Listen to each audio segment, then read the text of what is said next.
ধানের শেষ প্রতীকে পেয়েছেন 26,044 ভোট। জনাব মোহাম্মদ শাহিনুর পাশা চৌধুরী বাংলাদেশ খেলাফত মজলিস রিকশা প্রতীকে পেয়েছেন 3,064 ভোট। জনাব মোহাম্মদ আনোয়ার হোসেন স্বতন্ত্র প্রার্থী তালা প্রতীকে পেয়েছেন 12,169 ভোট। জনাব মোহাম্মদ মাহফুজুর রহমান খালেদ তুষার স্বতন্ত্র প্রার্থী টেবিল ঘড়ি প্রতীকে পেয়েছেন 33 ভোট। জনাব শেখ মুশতাক আহমেদ খেলাফত মজলিস দেওয়াল ঘড়ি প্রতীকে পেয়েছেন 225 ভোট। জনাব সৈয়দ তালহা আলম আমার বাংলাদেশ পার্টি ইভল প্রতীকে পেয়েছেন 666 ভোট। জনাব হুসাইন আহমেদ স্বতন্ত্র ফুটবল প্রতীকে পেয়েছেন 36 ভোট।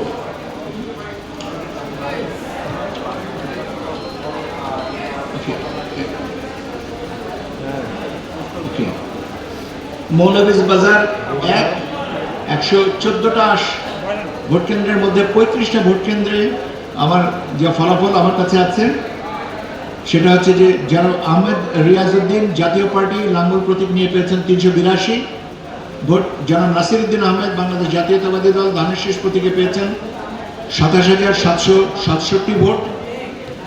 জনাব বেলাল আহমেদ স্বতন্ত্র প্রার্থী কাপ্পিরিচ প্রতীক নিয়ে পেয়েছেন 2,346 ভোট।